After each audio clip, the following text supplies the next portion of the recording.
They arrested her at dawn, when the mist still clung to the asphalt like a hell breath.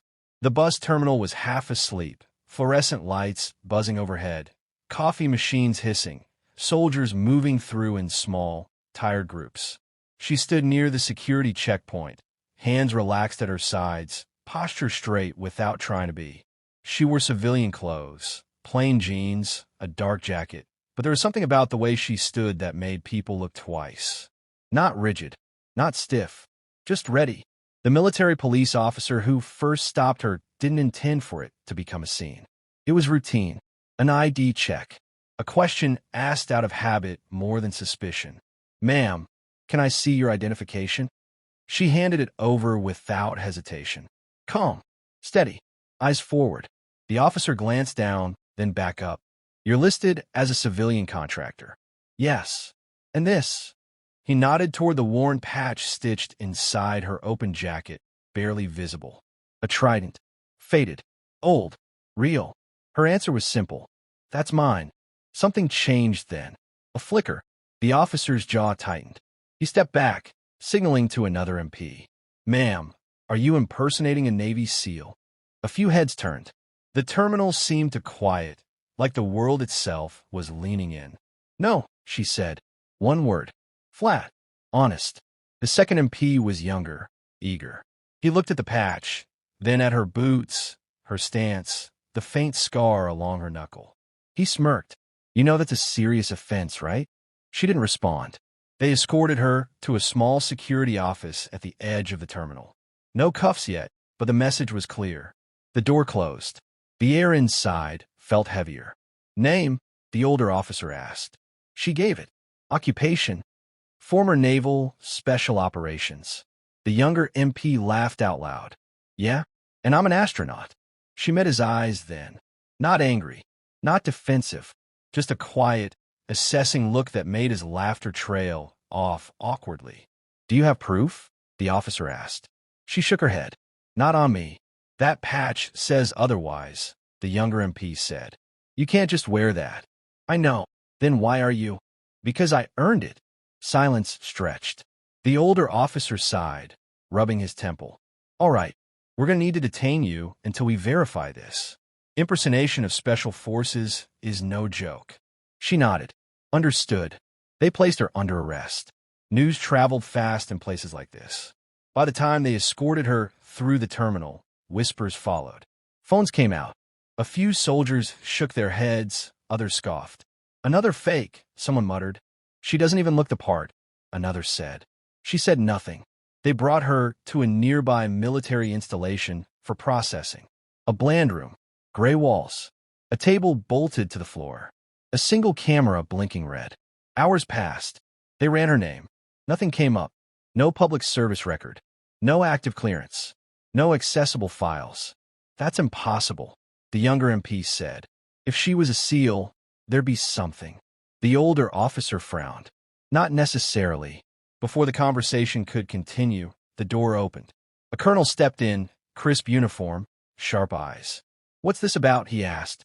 "Sir," the older MP said, standing. "We detained a civilian for impersonating a Navy SEAL." The colonel looked at her. Really looked. From her boots to her shoulders to the way she sat, straight-backed, hands resting loosely on her thighs. "You?" he asked. "Yes, sir." "You claim to be former Naval Special Operations?" "Yes, sir." The colonel's lips twitched, almost amused. "That's a bold claim." She didn't rise to it. "Do you know how many people pretend to be SEALs?" he continued. "It's insulting." "I agree." That made him pause. "Then why risk it?" "Because I don't pretend." The colonel leaned back, folding his arms. "You have no records, no proof, no discharge papers." "Correct." "Then you understand the position you're in." "Yes, sir." He studied her for a long moment. "Search her belongings." They did. Thoroughly. Wallet, phone, keys, a small notebook with names crossed out, coordinates scribbled, dates that meant nothing to the MPs but made the colonel's eyes narrow. "What's this?" he asked, holding it up. "Memories," she said. He handed it back. "Take her to holding."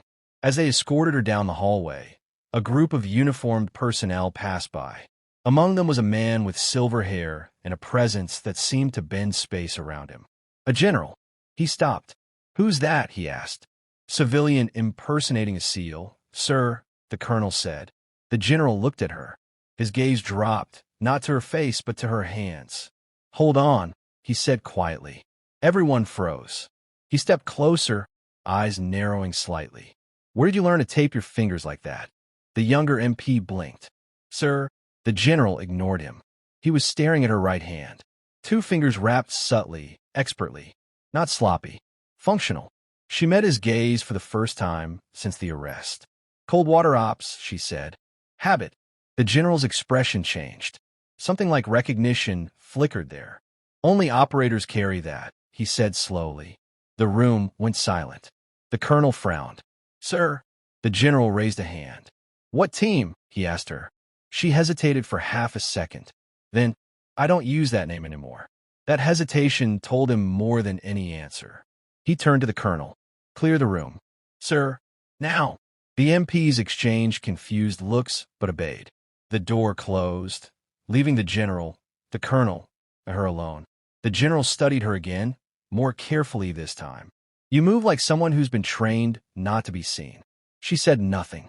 "You sit like someone who's waited hours for orders that might never come." Still nothing. He exhaled slowly. "You don't flinch." "Sir," the colonel interjected. "With respect, we can't." "Colonel," the general said calmly, "how many fake SEALs do you know who tape their fingers for cold water infiltration?" The colonel opened his mouth, then closed it. The general turned back to her. "Why is there nothing on you?" "Because there isn't supposed to be," she said. That answer landed heavy. The general's voice softened, just slightly. "What happened to your unit?" Her jaw tightened. "Just a fraction. We completed the mission." And she looked away for the first time. Not everyone came back. The room felt smaller. The general nodded slowly. "Release her." "Sir," the colonel said sharply. "We still have no verification." The general met his eyes. "I'll take responsibility." The colonel hesitated, then nodded. "Yes, sir." He left the room. The general remained, looking at her with something like respect now. "You disappeared," he said. "On purpose." "Yes, sir." "Why show up now?" She thought for a moment. "Because the past doesn't stay buried forever." He studied her face. The lines of someone who'd seen too much too young. "You're not here by accident." "No." "Then whatever storm you're walking into," he said quietly, "it's bigger than you." She stood. "It always is." He almost smiled. As she walked out, free, whispers followed her again, but this time they were different. Curious, uncertain, respectful. Outside, the sun had burned away the mist. She took a deep breath, like someone surfacing after a long dive. Somewhere behind her, a colonel asked, "Sir?" Who was she?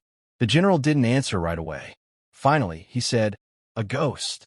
And ghosts, he knew, only return when something was very, very wrong. They told her to stand against the wall. The concrete was cold, stained with years of fear and silence. The fluorescent lights buzzed overhead, harsh and unforgiving, casting sharp shadows across the detention hall. Soldiers moved with practiced indifference, boots echoing like distant thunder. To them, she was just another detainee, another nameless woman pulled from a checkpoint after a routine inspection went wrong. Her hands were zip-tied behind her back. Her head was slightly lowered, dark hair loose, face calm to the point of arrogance. The guards whispered among themselves, their eyes flicking toward her with suspicion and irritation. "Strip search," one of them said flatly. She didn't react. Not because she was afraid. Not because she was humiliated. But because she had endured far worse in places that would never appear on a map. None of them knew who she was. They saw civilian clothing. They saw a forged passport. They saw a woman who didn't flinch when shouted at. That alone made them uneasy. What they didn't see was the lifetime of discipline behind her eyes. They didn't hear the echoes of command decisions that had changed the fate of entire operations. They didn't recognize the posture of someone who had led men into combat and brought them home alive. She was a Navy SEAL admiral, and this was not a mistake. This was the mission. Her name, at least the one she used in this place, was Elena Cross. Officially, she didn't exist. No birth record, no service file, no rank. No medals. The real records were sealed so deep inside classified systems that only a handful of people on the planet could access them. She had volunteered for this assignment, knowing exactly how ugly it could become. The facility was not supposed to exist. Located in a politically volatile region, it was a black site detention center operated through layers of deniability. Intelligence suggested something was very wrong here. Disappearances, leaked weapons, and a shadow network selling classified military data to the highest bidder.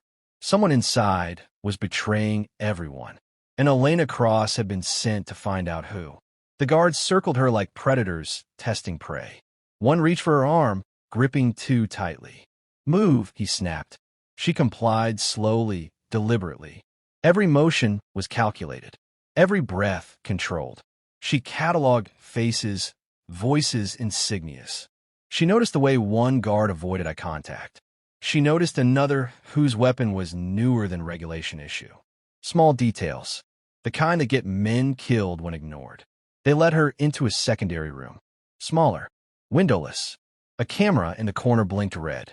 "Remove everything," the guard said. She met his eyes for the first time. Cold, steady, unafraid. Something in her gaze made him hesitate.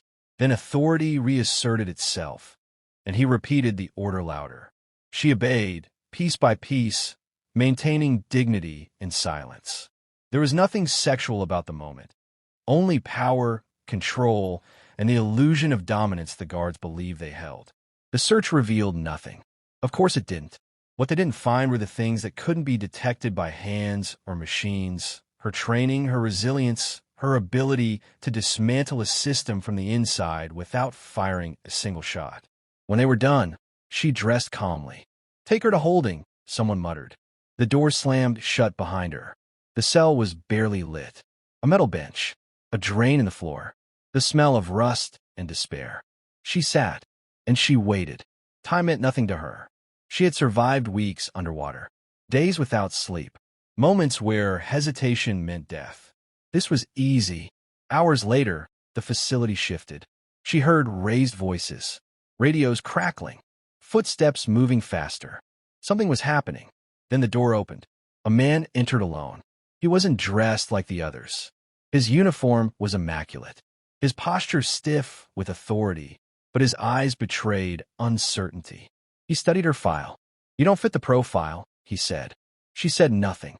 No background, no digital footprint, no panic response. He paused. "Who are you?" She leaned back slightly, still restrained, and finally spoke. "You already know the answer," she said quietly. "You're just afraid to say it out loud." His jaw tightened. "You think you're smarter than everyone here?" "No," she replied. "I know I'm more experienced." Silence stretched between them. Outside, alarms sounded faintly. He left without another word. That night, a prisoner 2 cells down disappeared. No screams, no struggle. By morning, half the guards had been replaced. By evening, Elena Cross knew exactly who was selling secrets. And she knew the clock was running out, because extraction was coming. And when it did, the truth would surface. The kind of truth that destroys careers, governments, and men who think power belongs to them. She closed her eyes. Somewhere far away, a command center monitored a silent signal only she could trigger. And when she did, this place would never exist again.